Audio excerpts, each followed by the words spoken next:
जब टी20 world cup के लिए रोहित शर्मा टीम का चयन कर रहे थे, उस वक्त किसके जहन में था कि उन खिलाड़ियों को भी मौका दिया जाएगा जो खेलने के लायक नहीं है। यही वजह रही कि टी20 वर्ल्ड कप के चयन के बाद लगातार बवाल मचा और कई खिलाड़ियों को बाहर बिठाने की मांग कर दी गई। कई लोगों ने कहा कि इन खिलाड़ियों के भरोसे, इस टीम के भरोसे भारतीय टीम चैंपियन नहीं बन पाएगी, मगर तब यकीन नहीं हो रहा था कि रोहित शर्मा पर किसी तरह का दबाव बनाया गया होगा और रोहित शर्मा ने दबाव में टीम का चयन होगा। लेकिन अब एक ऐसा खुलासा हुआ है, टीम इंडिया की एक ऐसी गंदी राजनीति के बारे में पता चला है, जिसके बारे में जानने के बाद आप भी कहेंगे कि वाकई में रोहित शर्मा के लिए टीम का कोच रहना और रोहित शर्मा का टीम को संभालना बहुत बड़ी बात है। रोहित शर्मा ऐसे खिलाड़ी रहे हैं जिन्होंने पूरी कोशिश की है कि भारत वर्ल्ड चैंपियन बने। पिछली बार वर्ल्ड कप में भारत 10 मुकाबले लगातार जीता था, मगर इसके बावजूद आखिरी मुकाबले में भारत को हार मिली थी। इससे एक बात तो क्लियर होती है कि रोहित के दिमाग में एकदम क्लियर है कि क्या कुछ करना है। रोहित शर्मा जानते हैं कि विरोधी टीम के सामने किस तरह का क्रिकेट खेलना है।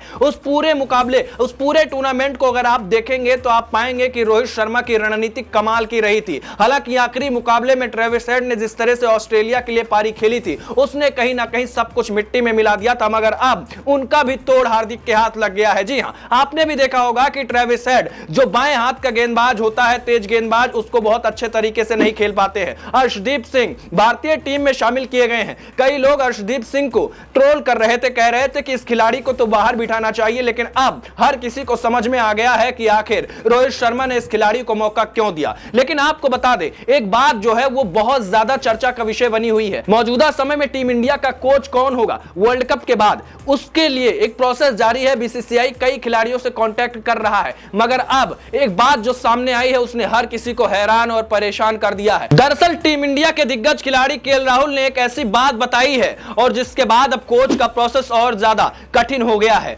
ऑस्ट्रेलियाई खिलाड़ी रिकी पॉन्टिंग और जस्टिन लैंगर का नाम बीसीसीआई कोच बनाने के लिए आगे कर रही थी, लेकिन लैंगर ने एक ऐसी बात का खुलासा कर दिया जिसके बाद केएल राहुल पर भी सवालिया निशान उठने लगे। और अब हर कोई कह रहा है कि राहुल ने गलत किया, लेकिन आपको तय करना है कि क्या राहुल ने यह बात बता के सही की या फिर नहीं। दरअसल राहुल ने कहा कि आप अगर कोच बनना चाहते हैं तो आपको बहुत ज्यादा तैयारी करना होगा। लैंगर ने यह बताया कि राहुल से बातचीत में उन्होंने यह बताया कि जितना दबाव आप आईपीएल में झेल रहे हैं, जितनी पॉलिटिक्स आप आईपीएल में झेल रहे हैं, इससे 1000 गुना ज्यादा पॉलिटिक्स और ज्यादा स्ट्रेस आपको भारत के वर्ल्ड कोच बनने पर लगेगा। मतलब सीधा सा था कि अगर आप भारतीय टीम के कोच बन जाएंगे तो आप पर ये जो दबाव है, ये जो पॉलिटिकल प्रेशर अभी आप आईपीएल में ही देख रहे हैं, ये 1000 गुना ज्यादा हो जाएगा। राहुल के इस बयान के कई मायने निकाले जा रहे हैं। मायने ये निकाले जा रहे हैं कि आखिर केएल राहुल ने ऐसा क्यों कहा। केएल राहुल भारतीय टीम के लिए बहुत अच्छे खिलाड़ी रहे और उनको लगातार टीम इंडिया में मौके भी मिले हैं, मगर जब बात राजनीति की आई तो उन्होंने जस्टिन लैंगर को साफ तौर पर बता दिया कि टीम इंडिया में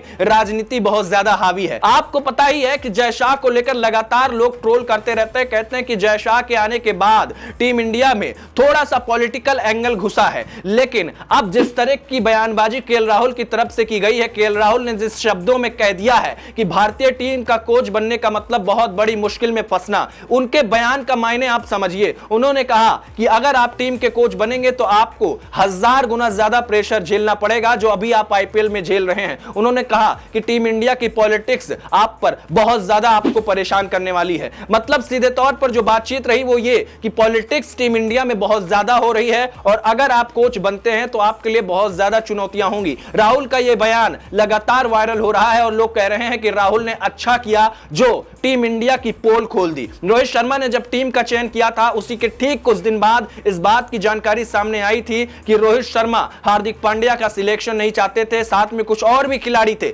जिनको रोहित शर्मा देखना नहीं चाहते थे, मगर इसके बावजूद उन पर दबाव बनाया गया बीसीसीआई की तरफ से, जिसके बाद उन्होंने उन खिलाड़ियों का सिलेक्शन भी किया। मगर अब सामने आ गई है जब सारी सच्चाई, तो लोग कह रहे हैं कि यार रोहित शर्मा कितने दिलेर आदमी और उन्होंने क्या कुछ सहा होगा टीम इंडिया के कप्तान के तौर पर। दोस्तों, आपको क्या लगता है, टीम इंडिया में राजनीति लाने का काम किसने किया है और क्या सच में टीम में राजनीति हो रही है? इस पर आप अपनी राय हमें जरूर बताएं।